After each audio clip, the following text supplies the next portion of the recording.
તો ચાલો આજે આપણે મિત્રતાની એક ખૂબ જ સરસ વાર્તા સાંભળીએ. આ વાર્તા છે 3 એવા દોસ્તોની જેમની દોસ્તી વાહ એકદમ અતૂટ હતી. ચાલો તો શરૂ કરીએ આ વાર્તાને. જરા આંખો બંધ કરીને વિચારો. એકદમ ઘનઘોર લીલુંછમ જંગલ છે અને ત્યાં જાતજાતના પશુ પંખીઓ એકસાથે રહે છે. હવે આ જ જંગલની વચ્ચે 3 એવા દોસ્તો રહેતા હતા જે ખરેખર અનોખા હતા. એમ કહી શકાય કે આખી વાર્તાનો પાયો જ એમની દોસ્તી છે. તો કોણ હતા એ 3 મિત્રો? ચાલો જોઈએ. તો આ રહ્યા આપણા વાર્તાના હીરો. પહેલો છે એક હોશિયાર અને વાતોડિયો પોપટ.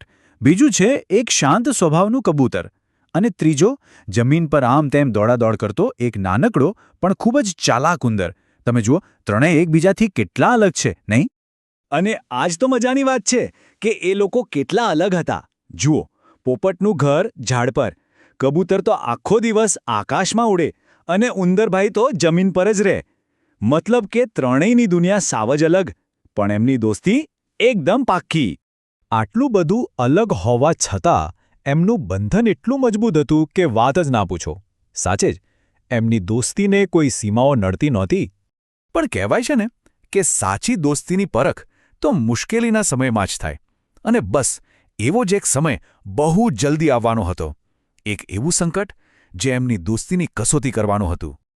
તો થયું એવું કે એક દિવસ આપણું કબૂતર શાંતિથી દાણા ચણી રહ્યું હતું અને અચાનક ધડામ એ શિકારીની જાળમાં ફસાઈ ગયું. બિચારું, એની ઉડવાની આઝાદી છીનવાઈ ગઈ અને એ એકદમ લાચાર બની ગયું. હવે મોટો સવાલ એ હતો કે એના દોસ્તો શું કરશે? શું એ લોકો એને આ મુસીબતમાંથી બહાર કાઢી શકશે? અહીં જ તો એમની દોસ્તીની અસલી પરીક્ષા હતી.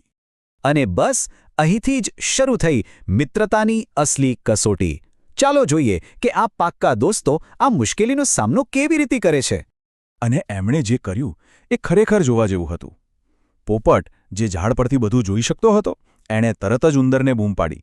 અને આપણો નાનકડો ઉંદર, એના દાંત તો હતા જ એકદમ ધારદાર, એ તરત દોડીને આવ્યો અને ફટાફટ ઝાડ કાપવા માંડ્યો.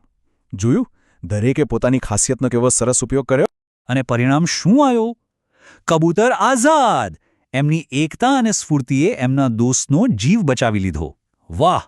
પણ વાર્તા અહીં પૂરી નથી થતી. હા, થોડા દિવસો પછી આખી બાજી પલટાઈ ગઈ. આ વખતે મુશ્કેલીમાં કોઈ બીજું હતું. આ વખતે વારો હતો ઉંદરનો. એ એક ભૂખી બિલાડીના પંજામાં આવી ગયો. વિચારો, જેણે હમણાં જ પોતાના દોસ્તને બચાવ્યો હતો એ જ હવે શિકાર બનવાનો હતો.